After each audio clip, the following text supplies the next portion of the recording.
너 오늘 병원은 갔다 왔냐? 왜 어떻게 됐는지 얘기가 없어? 아까 낮에 갔다가 좀 전에 집에 돌아왔어요. 제 몸에는 아무 이상 없다고 하니까 걱정 마세요. 아니, 누가 네 몸 걱정해서 물어본대? 뱃속에 있는 둘째는 잘 있어? 네, 아기도 자리 잡고 잘 크고 있대요. 이제는 안정됐다고 하는 것 같아요. 그래서 이번에는 아들이래? 너 이번에도 딸이면 진짜 가만 안 둬. 아직 너무 작아서 그런 건 몰라요. 적어도 다음 달은 돼야 알 수 있을 것 같아요. 괜히 딸인 것 같으니까 나한테 거짓말 하는 거 아냐? 아무튼 나는 지금까지 너한테 할 수 있는 건 다 해줬다. 아들 낳는 약 지어줘. 용환부당한테 아들 부적도 써줘. 이 늙은 노인네가 성취도 않은 무릎으로 108배도 10번이나 했지 않니? 너 이번에도 아들 못 낳으면 순전히 너 책임인 거야. 딸이면 뭐 어때요? 요즘엔 건강하게 태어나기만 하면 그만이지. 무조건 대를 이어야 하는 시대도 아닌데 너무 아들만 고집하실 필요 없으세요. 너 무슨 귀신 신하라 까먹는 소리를 하고 자빠졌냐? 둘째도 손녀 낳는 꼴 보자고 이러고 있는 거 같냐? 내가 너 우리 집에서 못 쫓아낼 것 같니? 다른 것도 아니고 아들 하나만 낳아달라고 했는데 그게 어려워? 어머님 그만 좀 하세요. 스트레스 받아서 애한테 안 좋을 것 같아요. 제가 다음에 다시 연락드릴게요. 아이고, 누가 보면 3대 독자라도 낳아준 줄 알겠네. 남들 다 갖는 애 하나 가지고 이새는. 아무튼 내가 보내준 장어집은 남김없이 다 먹어야 된다. 몸속에 양기가 충만해야 아들이 들어서는 거야. 알겠어요, 어머님. 남편은 위로 누나만 둘 있는 집에 막둥이 아들입니다. 손이 귀한 집안의 장손으로 시어머님이 39 나이에 남편을 낳았다고 하더라고요. 그래서 그런지 제가 결혼하고 이 집에 들어왔을 때부터 아들 낳으라는 이야기를 귀에 피가 나게 들어왔습니다. 시아버님께서 제가 첫째 딸을 낳고 반년 만에 돌아가셨는데 그때도 시어머니는 너가 아들만 낳았으면 아버님이 몇 년은 더 사셨을 거라면서 저를 원망하셨죠. 진짜 그놈의 아들 소리 때문에 제가 노이로제가 걸릴 지경이었어요. 시어머니가 말씀하신 아들 낳는 부적이라거나 산속에 있는 절에 들어가서 108배를 했다는 말은 전부 사실입니다. 저희 어머님은 문자 그대로 아들에 미친 사람이에요. 자식 셋 중에 딸들 둘과는 진작에 절연하다시피 했고 지금은 오매불망 저희 부부가 손자를 낳아주기만을 손꼽아 기다리고 있습니다. 시댁 집안 형편이 옛날부터 어려웠기 때문에 큰 신우와 둘째 신우가 대학도 못 가고 돈을 벌어서 시부모님 생활비를 드렸다고 해요. 막내 아들만큼은 대학에 꼭 보내야 한다고 하셨기 때문에 저희 신우들이 대학 등록금도 보태주고 남편의 대학 시절 용돈까지 챙겨가며 공부를 시켰습니다. 그렇게 딸들이 집안의 대들보이자 기둥이었는데 시부모님들은 오직 아들뿐이었어요. 딸들 시집갈 때는 숟가락 하나 들려보내지 않았고 저희 부부 결혼할 때는 없는 살림에 탈탈 털어서 신혼집 사는데 보태라고 1억을 맞춰주시더라고요. 아마도 그 일 때문에 신우들이랑 크게 싸우고 지금은 서로 왕래도 하지 않습니다. 그놈의 1억 해주신 것 때문에 지금까지도 시모가 우리 집에 올 때마다 목소리가 커지고 있는 대접 없는 대접 챙겨받으려고 해서 골치가 아팠어요. 지금으로부터 4년 전 결혼 생활 1년 만에 첫 아이를 갖게 되었는데 어머님은 제 임신 소식을 듣자마자 어디 용하다는 점집에 갔다 오더니 첫째부터 아들이라며 좋아하시더라고요. 내가 옆 동네 용한 점쟁이한테 물어보고 왔는데 무조건 아들이라더라. 어쩐지 내가 두꺼비 태몽을 꾸더라니 떡두꺼비 같은 손자인가 보다. 아직 병원에서도 아들인지 딸인지 모른대요. 너무 기대하셨다가 나중에 실망하시면 어쩌시려고. 얘는 무슨 초치는 소리를 하고 있어. 요즘 애 하나 키우는데 돈이 얼마나 드는데. 무조건 첫째는 아들이어야지. 옛날처럼 아들 낳을 때까지 줄줄이 낳다가는 집안 폭삭 말아먹는다. 저는 딸도 괜찮은데. 부정 타니까 그런 말은 입에 올리지도 말아라. 무조건 아들이야. 아들만 생각해.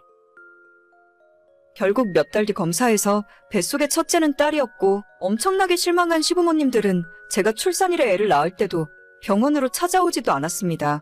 아이 낳고 산후조리원 2주 들어갔다가 집에 돌아왔을 때도 저희 친정부모님만 오셔서 아이를 봐주셨고 시모는 한 달도 넘어서 겨우 와서 손녀딸을 보시고는 한 번 안아보지도 않고 그냥 돌아가시더라고요. 제가 아이를 안고 있는 모습을 한참 바라보기만 하다가 겨우 한마디 하신다는 말이 둘째는 무조건 아들 낳아야 한다는 소리뿐이었죠.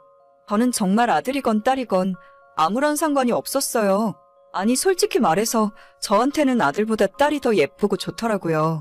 하지만 제 생각은 하나도 중요하지 않았고 어머님께서는 제가 첫째를 낳은 뒤 몇 달이 지났을 때부터 둘째는 아들을 보기 위한 노력을 하셨어요.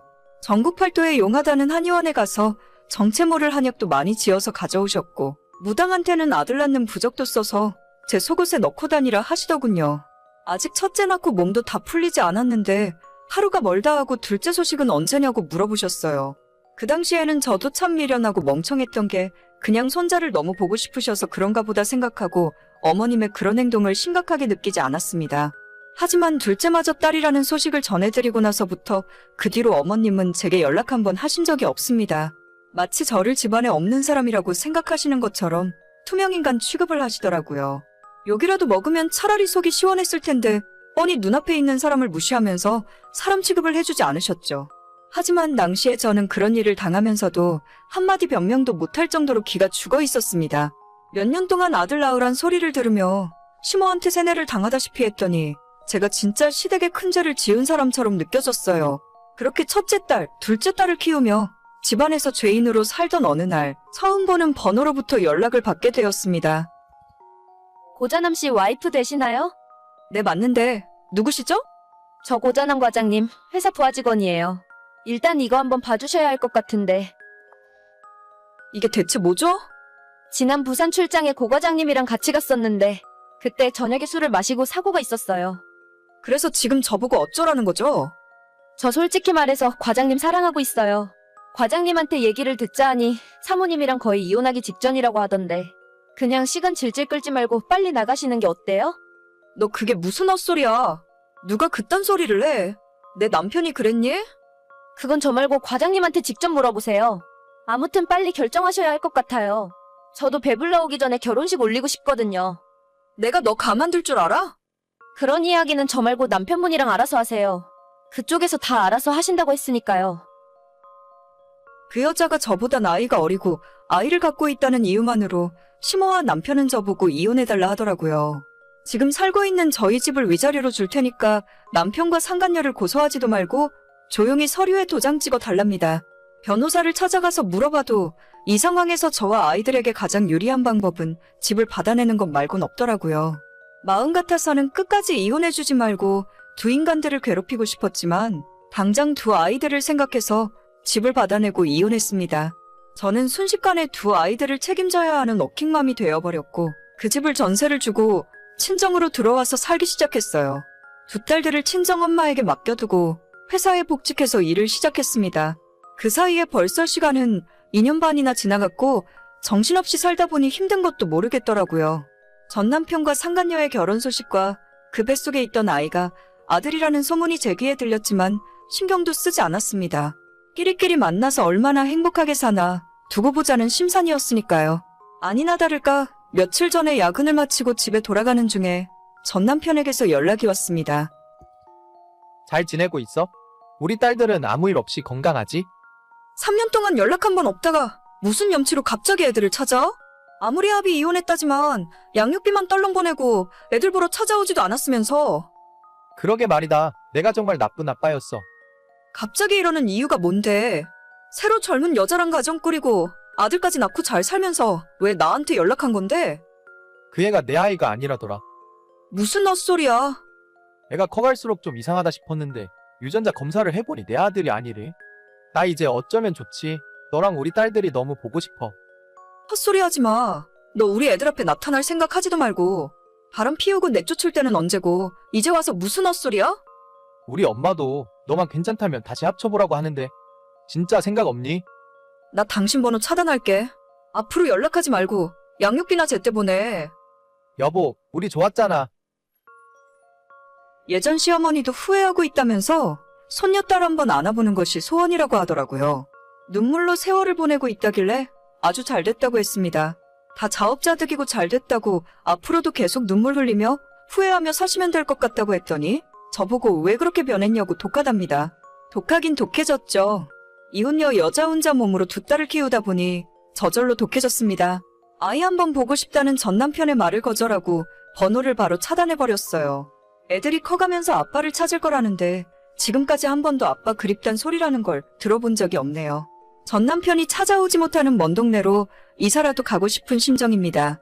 후회에 눈물을 흘리며 살고 있을 못돼 처먹은 인간들에게 동정하는 마음도 들지 않네요. 그래서 그런지 몰라도 요즘 들어서 이상하게 항상 기분이 좋고 두 다리 쭉 뻗고 잘 수 있네요. 이 정도로는 부족하고 그 두모자가 지금보다 더 비참한 꼴이 되었으면 좋겠어요. 오늘의 사연은 여기까지입니다. 구독과 좋아요, 알림 설정 부탁드립니다. 다들 행복하시고 좋은 하루 되세요.